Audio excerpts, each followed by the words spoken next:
Hello all my dear learners. Here I am again with my next video for the class 9, and as you can guess from the screen, my this very video is related to the poem number 8 titled On Killing a Tree, written by Giv Patel.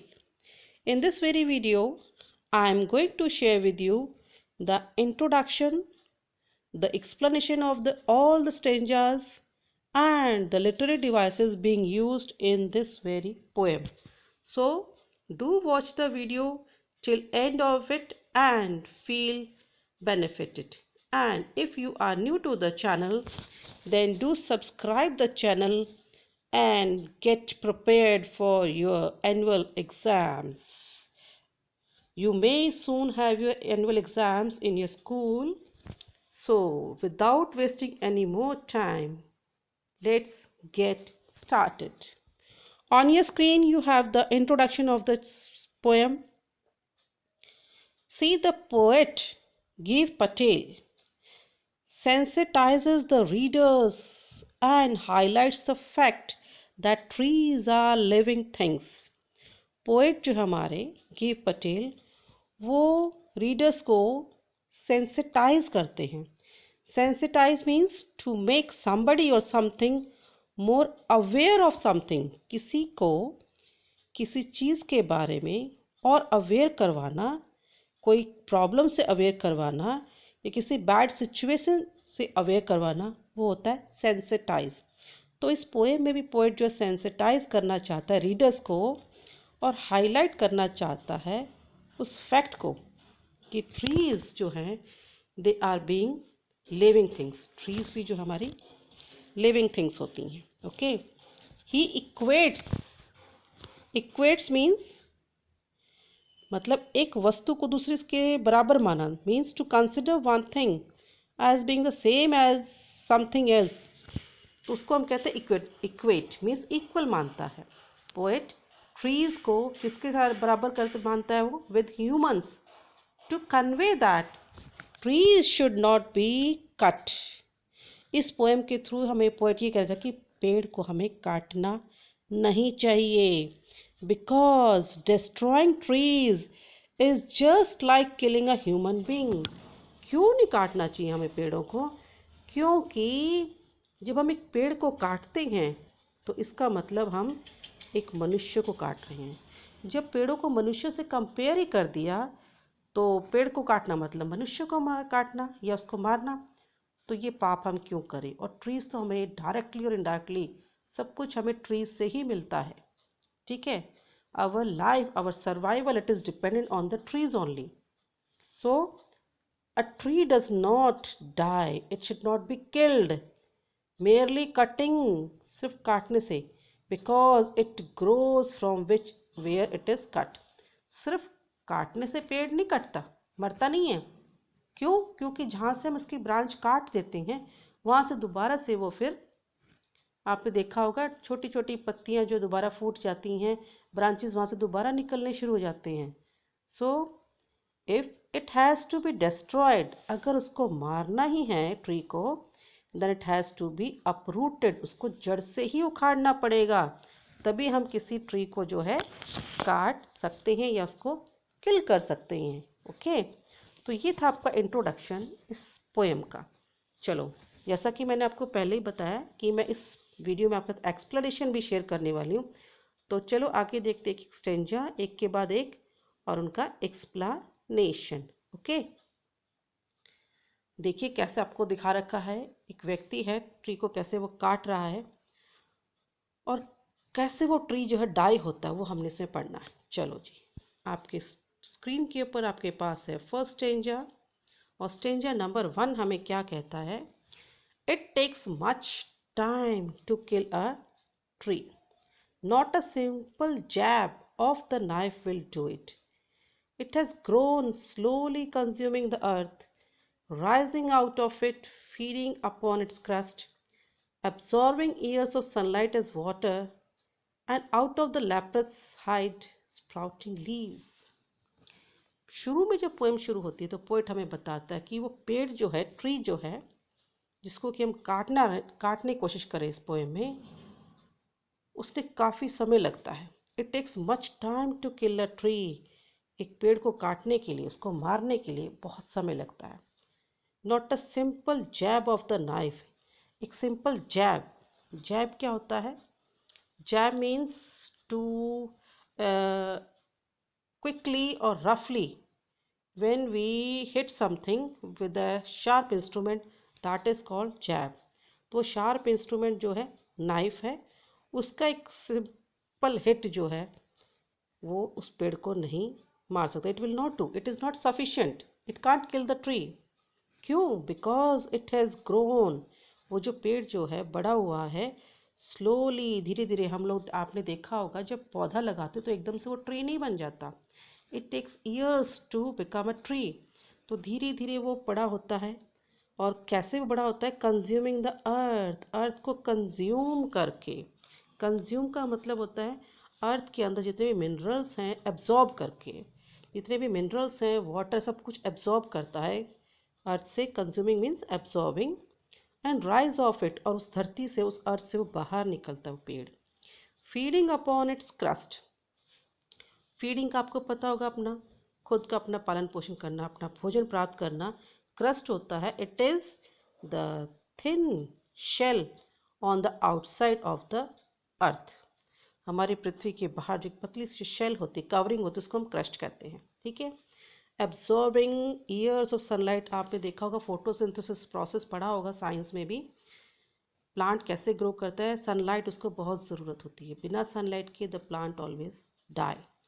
तो उस पौधा जो है बड़ा हुआ है consume करके, absorb करके, कई सालों तक सनलाइट को एब्जॉर्ब किया, वाटर को कंज्यूम किया, एयर को कंज्यूम किया, and out of its leprous hide sprouting leaves.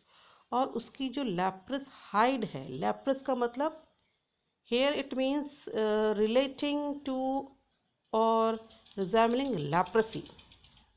Leprosy आपको पता है, it is a element, it is an illness. तो उस इलनेस से उसको कंपेयर किया गया, उसकी जड़ों को, वहाँ से वो जो है बाहर निकलता है, जहाँ पे वो छुपा धरती के अंदर। और फिर बाहर जब निकलता तो स्प्राउटिंग लीव्स, उसकी जो है पत्तियाँ जो होती है वो स्प्राउट करती हैं। They spring out, they come out from that place where it has got a hit. Okay, word meanings I have shared with here, and the explanation is also being shared. So this was the stanza number 1. Now let us move towards the stanza number 2, and stanza number 2 is, so hack and chop but this alone won't do. Poet कहता है hack and chop but this alone won't do. What is hack? Hack means to cut with rough heavy blows. आप रफली किसी, बार बार जोर से किसी को hit करते हो, दैट इज हैक। ठीक है। And chop means to cut into pieces with repeated sharp blows. Repeatedly आप शार्पली कोई हिट करते हो, चीज़ को कट करते हो पीसेज में, दैट इज कॉल्ड चॉपिंग। लेकिन इसके बाद भी दिस अलोन वोंट डू, इसके कारण भी पेड़ जो मरेगा नहीं। Not such so much pain will do it. इतने दर्द से, इतनी मेहनत से जो है पेड़ जो है वो मरेगा नहीं, डाई नहीं करेगा। The bleeding bark will heal. अब ब्लीडिंग का मतलब होता है ब्लड का बाहर आना। ठीक है। अब यहाँ पे ब्लीडिंग बार्क का क्या मतलब है? Means that liquid which is coming out of that place from where it has got a cut, where it has got the hit. जिस जगह पे हमने इस पेड़ पे हिट किया है वहाँ से एक लिक्विड निकलता है, उसके बार्क से, उसके जो छाल होती है, जो से कवरिंग होती है उधर से। ठीक है। वो हील अप हो जाएगा, वो जल्दी से ठीक हो जाएगा। मीन्स वहाँ से फिर से एक और डाली निकलना शुरू हो जाएगी। And from close to the ground will rise curled green twigs. और बिल्कुल ज़मीन के पास से जो कर्ल्ड, कर्ल्ड मीन्स घुमावदार, means round and round sprouts जो है फ्रेश जो है वहाँ से दोबारा से बाहर निकल आएंगे। ट्विग्स का मतलब छोटी छोटी डालियाँ। Miniature boughs, small branches, very tiny branches, they will come out. Which if unchecked, अगर उस पर हमने उसको नज़रअंदाज कर दिया, उसको हमने चेक नहीं किया, उन छोटी छोटी ट्विग्स को, मिनिएचर बाउस को, दे विल एक्सपैंड अगेन, वो फिर से बढ़ जाएंगी, फैल जाएंगी। किसमें? टू द फॉरवर साइज, पहले वाले साइज में। मीन्स दोबारा से वो डाली जो है पूरी उतनी ही बड़ी ग्रो कर जाएगी। ओके, तो ये हो गया आपका स्टेंजा नंबर 2। चलिए जी, अब आता है हमारा stanza number 3। No, the root is to be pulled out. अब तक पोएट ने बताया कि आप उसको हिट करोगे तो वहाँ से दोबारा से ब्रांचेस निकल आएंगे, ट्री फिर से ग्रो कर जाएगी, पेड़ मरेगा नहीं। तो अब ट्री को किल करने के लिए क्या करना चाहिए फाइनली, वो हमें पोएट बताता है कि नहीं, इन सब चीज़ों से काम नहीं चलेगा। The root is to be pulled out, जड़ को बाहर निकालना पड़ेगा। कहाँ से? आउट ऑफ द एंकरिंग अर्थ।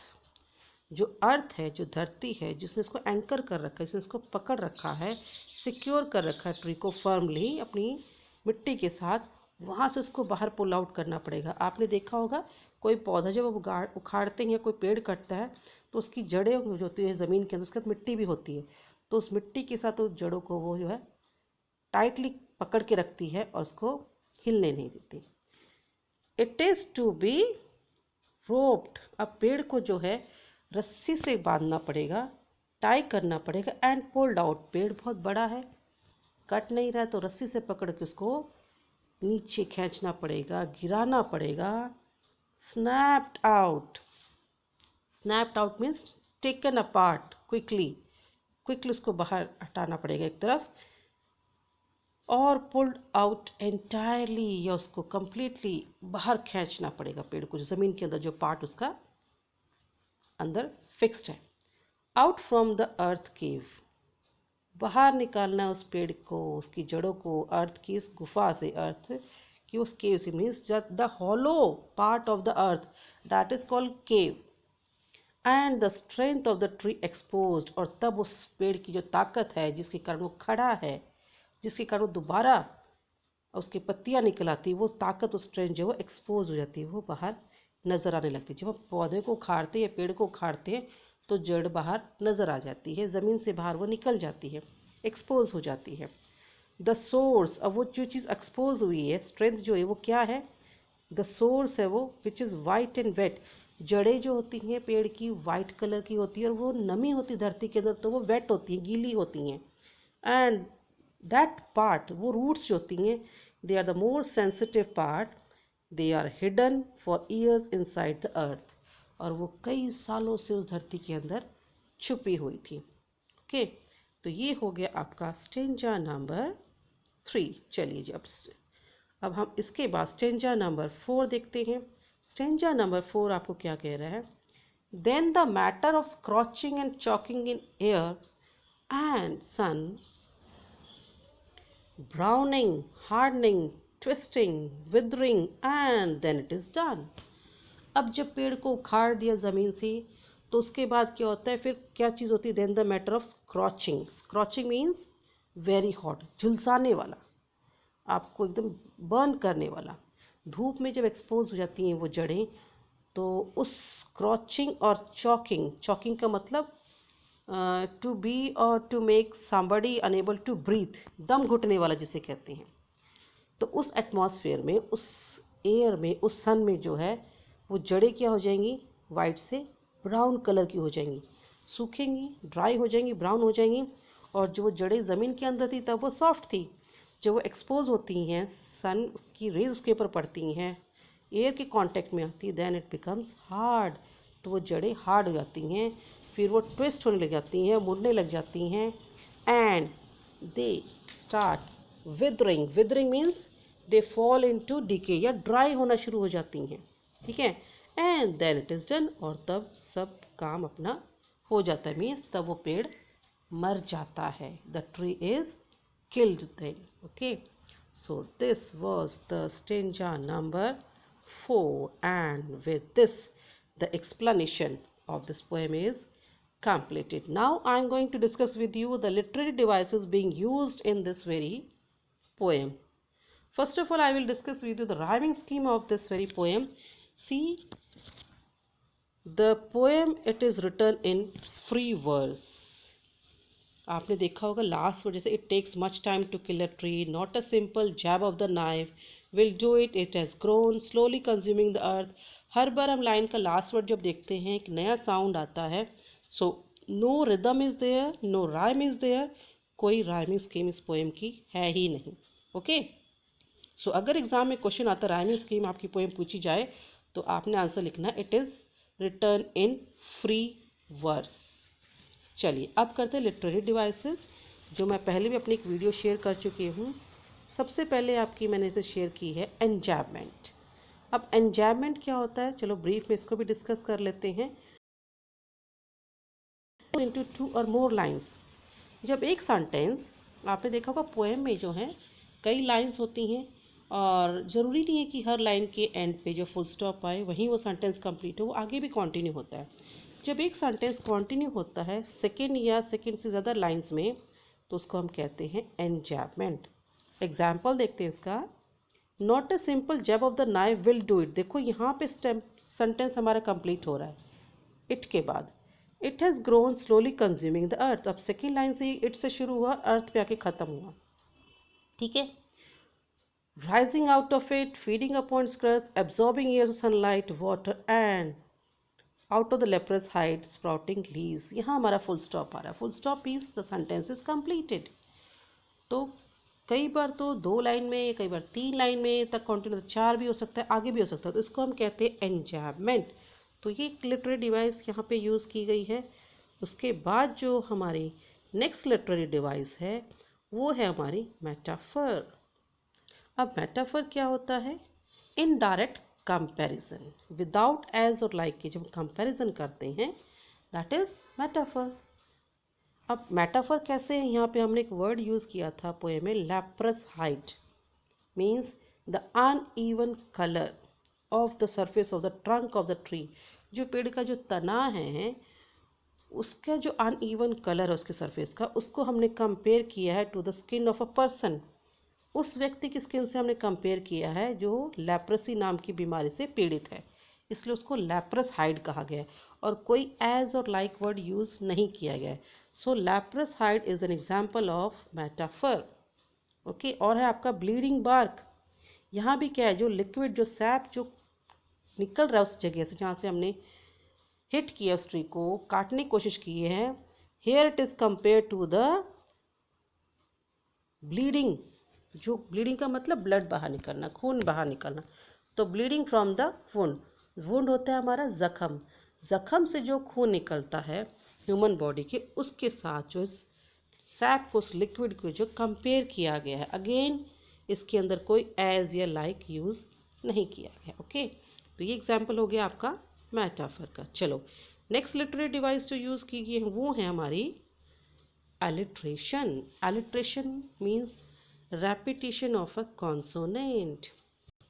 हमारे इंग्लिश अल्फ़ाबेट्स में 26 होते हैं, उसमें से 5 वॉवल्स होते हैं और 21 कॉन्सोनेंट्स होते हैं, जिनको हिंदी में व्यंजन भी कहते हैं। तो जब 2 या 2 से ज़्यादा कॉन्सोनेंट का साउंड क्लोजली प्लेस्ड वर्ड्स में आ जाए, साथ साथ लगते वर्ड हो या क्लोज हों और वो कॉन्सोनेंट से शुरू हो रहे हों, तो उसको हम कहते हैं अलिट्रेशन। जैसे ब्लीडिंग बार्क, बी रिपीट हो रहा है, वाइट एंड वेट, बीच में एक वर्ड एंड आ गया है लेकिन क्लोज है बहुत दोनों वर्ड्स, डब्लू साउंड आ रहा है यहाँ पे, तो it is N example of alliteration. ठीक है, चलो नेक्स्ट लास्ट लिटरेरी डिवाइस जिसमें यूज़ की गई वो है हमारी रेपिटिशन। रेपिटिशन का मतलब व्हेन अ वर्ड और अ सेंटेंस इज रिपीटेड, जब कोई वर्ड या सेंटेंस रिपीट किया जाए, टू ले एम्फेसिस ऑन इट, उसके ऊपर एम्फेसाइज करने के लिए, कोई चीज़ बहुत क्लियर करने के, बार बार रिपीट किया जाए कोई word, that is called repetition. और एग्जाम्पल इसका है pulled out. Pulled out word जो है कई बार रिपीट किया गया है, ठीक है ना। आपने देखा होगा it is to be rope tied and pulled out, snapped out और pulled out entirely out from the earth cave. तो पुल्ड आउट बार बार रिपीट किया गया, दैट इज रेपिटेशन। ओके, तो ये थी आपकी लिटरेरी डिवाइस जो इस पोएम में यूज़ की गई हैं। तो मुझे उम्मीद है आपको पोएम समझ में आ गई होगी और जो लिटरेरी डिवाइस आपको इसमें एक्सप्लेन किए वो भी आपको अब क्लियर हो गई होगी। तो जल्दी ही आपके पास नेक्स्ट वीडियो के साथ आऊँगी जिसमें मैं इस पोएम की क्वेश्चंस आपके साथ डिस्कस करने वाली. Okay, so till then keep watching the channel and keep learning. Okay, thanks everyone.